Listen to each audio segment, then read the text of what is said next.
గతంలో జగన్మోహన్ రెడ్డి 42 రోజులు అంగన్వాడీ వాళ్ళు పోరాటం చేశారు. సమగ్ర శిక్షణ 22 రోజులు పోరాటం చేశారు.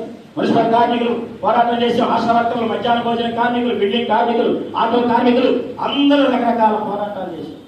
ఒక్కడికి ఒక నయా పైసా తెచ్చుకోండి పోయేప్ప. ఇప్పుడు ఈయన వచ్చాడు 22 నెలలు 23 నెలలు అయిపోతుంది. ఈయన రూపాయలు నేను చెప్పాలి లేదు ఉన్నారా? కానీ ఏం చెబుతున్నాడు?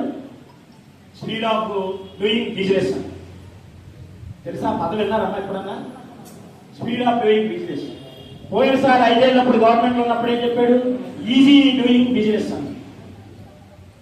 అంటే వ్యాపారాన్ని సరళతరం చేయటం అని అప్పుడు చెప్పాడు. ఇప్పుడు ఏం చెబుతున్నాడు? వ్యాపారాన్ని స్పీడ్ చేయటం. కానీ మనలాంటి వాళ్ళు జీతాలు పెంచాలి, మనందరి బతుకులు బాగుండాలని ఏం చెబుతున్నాడు? అరుంధతి నక్షత్రాన్ని చూపిస్తున్నాడు. 2047 అప్పుడు దాకా ఆగండి. 2047 వచ్చేటప్పుడు ప్రతి ఇంటిలో ఒక మహిళ పెట్టుబడిదారులు అయిపోతారు. అప్పుడు దాకా ఏం చేయమన్నారు? మీ ఆకలి కట్టేస్తూ, మీ పిల్లలు ఆకలి అయితే నీళ్ళు ఇచ్చి వాళ్ళు బతికితే బతికించుకోండి, పోతే పంపించేసి.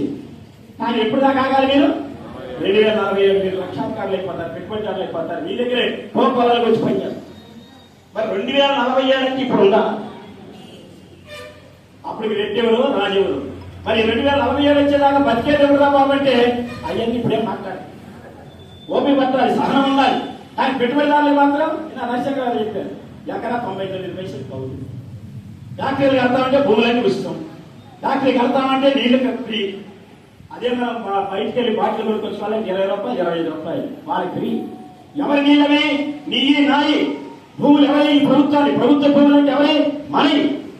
ప్రభుత్వం అంటే మనం, మన సంస్థ, మన డబ్బులు, మన ఆస్తులు తీసుకెళ్లి అదాని, అంబానీ లాంటి వాళ్ళకి కట్టబెడతా ఉన్నారు మోడీ గారి, చంద్రబాబు గారి. మన బాధలు తీర్చే పనిలో లేదు. అందుకే ఈ రోజు మన సీఎం చేస్తున్న పిలిపి కార్మికులు, కర్షకులు, వ్యవసాయ కూలీలు, పేదలు ఎవరైతే ఉన్నామో మనందరం కట్టగట్టాలి. ఒకే వర్గంగా ఐక్యంగా పోరాడితేనే ఈ పాలకులు దారి తెచ్చుకోగలుగుతాం.